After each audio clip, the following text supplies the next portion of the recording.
Adam made love to his wife Eve, and she became pregnant and gave birth to Cain. She said, "With the help of the Lord, I have brought forth a man." Later, she gave birth to his brother Abel. Now, Abel kept flocks, and Cain worked the soil. In the course of time, Cain brought some of the fruits of the soil as an offering to the Lord. And Abel also brought an offering, fat portions from some of the firstborn in his flock. The Lord looked with favor on Abel and his offering, but on Cain and his offering he did not look with favor. So Cain was very angry, and his face was downcast. Then the Lord said to Cain, "Why are you angry? Why is your face downcast? If you do what is right, will you not be accepted? But if you do what is right, sin is crouching at your door. It desires to have you, but you must rule over it." Now Cain said to his brother Abel, "Let's go out to the field." While they were in the field, Cain attacked his brother Abel and killed him. Then the Lord said to Cain, "Where is your brother Abel?" "I don't know," he replied. "Am I my brother's keeper?" The Lord said, "What have you done? Listen, your brother's blood cries out to me from the ground. Now you are under a curse and driven from the ground, which opened its mouth to receive your brother's blood from your hand. When you work the ground, it will no longer yield its crops for you. You will become a restless wanderer on the earth."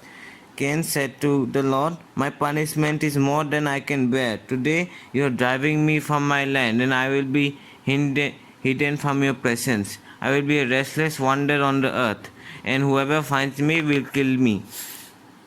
God said to him, "Not so. Anyone who kills Cain will suffer vengeance 7 times over." Then the Lord put a mark on Cain so that no one who found him would kill him. So Cain went out from the Lord's presence and lived in the land of Nod, east of Eden. Cain made love to his wife, and she became pregnant and gave birth to Enoch. Cain was then building a city, and he named it after his own son Enoch. To Enoch was born Irad, and Irad was the father of Jahel. Jahel was the father of Lamech. Lamech married two women, one named Ada and the other Zillah. Ada gave birth to Jibal, and he was the father of those who lived in tents and raised livestock. His brother's name was Jubal. He was the father of all who play stringed instruments and pipes. Zillah also had a son, Tubal Cain, who forged all kinds of tools out of bronze and iron. Tubal Cain's sister was Nama. Lamech said to his wives, "Ada and Zillah, listen to me.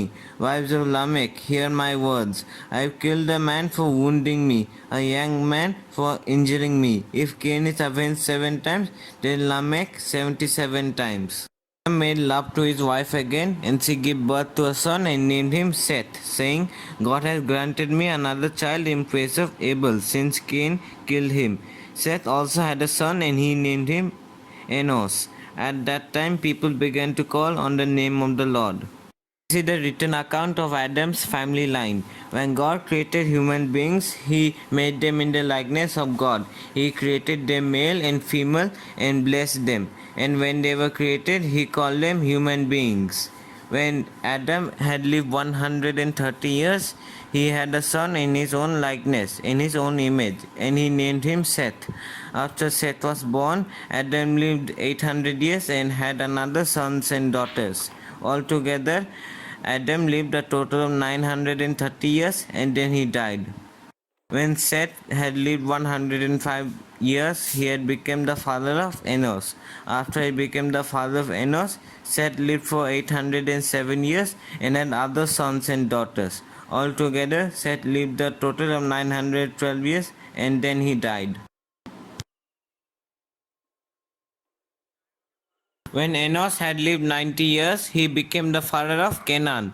After he became the father of Canaan, Enos lived 815 years and had other sons and daughters. Altogether, Enos lived a total of 905 years, and then he died.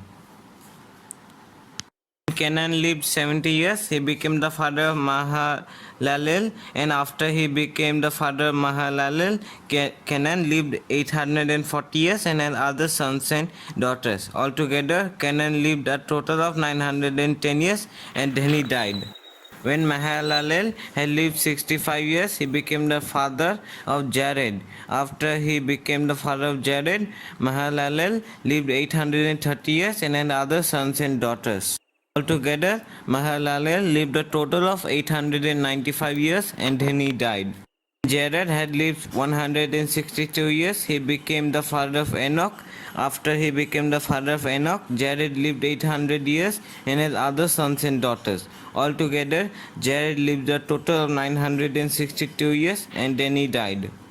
Enoch had lived 65 years. He became the father of Methuselah. After he became the father of Methuselah, Enoch walked faithfully with God 300 years and had other sons and daughters. Altogether, Enoch lived a total of 365 years. Enoch walked faithfully with God and there was no more because God took him away.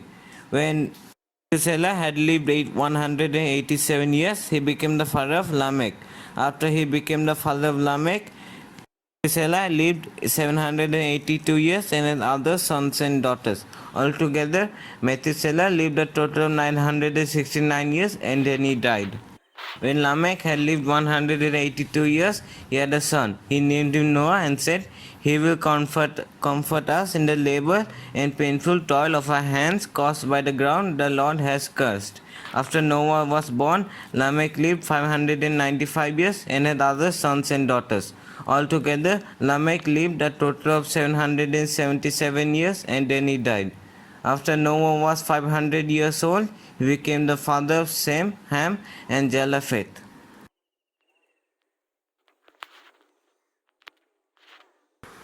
When human beings began to increase in number on the earth and daughters were born to them, the sons of God saw that these daughters were beautiful, and they married any of them they chose. Then the Lord said, "My spirit will not contend with human beings forever, for they are mortal. Their days will be 120 years. The Nephilim were on the earth in those days, and also afterward, when the sons of God went to the daughters of the human beings and had children by them, they were heroes of old, men of renown. The Lord saw how great the wickedness of the human race had become on the earth, and that every inclination of the thoughts of the human heart was only evil at the time. The Lord regretted that he made human beings on the earth, and his heart was deeply troubled. So the Lord said, "I will wipe from the face of the earth every human race I have created, and with them the animals, birds, and creatures that move along the ground, for I regret that I have made them." But Noah found favor in the eyes of the Lord. This is the account of Noah and his family. Noah was a righteous man, blameless among the people of his time, and he walked faithfully with God. Noah had 3 sons, Shem, Ham, and Japheth. Now the earth was corrupt in God's sight and was full of violence. God saw how corrupt the earth had become. All the people on earth had corrupted their ways. So God said to Noah, "I am going to put an end to all people, for the earth is filled with violence because of them. I am surely going to destroy both them and the earth. So make yourself an ark of cypress wood, make rooms in it, and coat it with pitch inside and out. This is how you are going to build it. The ark is to be 300 long, 50 cubits wide and 30 cubits high. Make a roof for it, leaving below the roof an opening 1 cubit high all around. Put a door in the side of the ark and make lower, middle and upper decks. I am going to bring floodwaters on the earth to destroy all life under the heavens. Every creature that has the breath of life in it. Everything on earth will perish. But I will establish my covenant with you, and you will enter the ark, you and your sons and your wife and your sons' wives with you. You are to bring into the ark 2 of all living creatures, male and female, to keep them alive with you. 2 of every animal, every kind of bird, of every kind of animal, and of every kind of creature that moves along the ground will come to you to be kept alive. You are to take every kind of food that is to be eaten and store it away as food for you and for them." Noah did everything just as God commanded him to.